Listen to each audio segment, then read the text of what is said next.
नमस्कार मित्रांनो, शेतकरी ब्लॉगमध्ये आपलं स्वागत आहे मित्रांनो. तर तुम्ही पाहू शकता हे आपलं गहू पिकाचं वावर आहे मित्रांनो.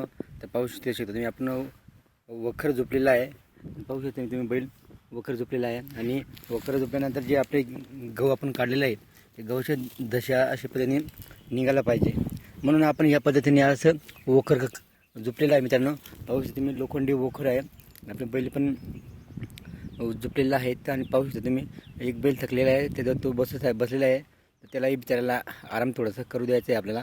मग थोडासा आराम, पुन्हा अर्धा तास आराम, पुन्हा अर्धा तास आपण चालू वखर, पुन्हा अर्धा तास आराम, असं आपण आरामात करत आहे मित्रांनो. आपल्याला काही घाई गडबड नाही आहे, कारण की आपल्याला वखरून त्याच्यात काही लगेच काही टाकायचं नाही. त्याला आपलं वखरून फक्त असंच पडून राहणार आहे आणि नंतर नांगरणी करणार आहे आपण ट्रॅक्टरद्वारे, बैलद्वारे. फक्त आपण हे जी घाण आहे या अशा पद्धतीने हिरवी घाण असेल की असे तण असेल, या अशी आपली गव्हाची जे मुळे आहेत, दशा आहेत, ते आपण काढून टाकतो आहे. म्हणजे नांगरल्यानंतर ते डायरेक्ट दाबले जागे जातात आणि ते लवकर ते सडून जातात. यासाठी आपण हे काढण्याचं खूप महत्त्वाचं असतं मित्रांनो.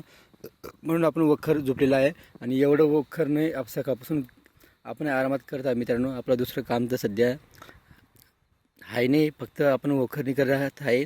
हे काम आपल्याला खूप महत्त्वाचं आहे मित्रांनो. म्हणून वखरून आपण पूर्ण वावर घेणार आहे. वखरल्यानंतर जे काही पालापाचोळा असेल ते खाली दाबला जातो. नांगरणी केल्यानंतर खाली दाबला गेल्यानंतर ते पूर्णपणे सडून जातो. म्हणून हा वखरणी काम आपण करत आहोत मित्रांनो. व्हिडिओ आवडला तर लाईक, शेअर, कमेंट करा. आमच्या चॅनलला सबस्क्राईब करा. जर नवीन असाल तर एकदा अवश्य आमच्या चॅनलला भेट द्या मित्रांनो. जय जवान जय किसान.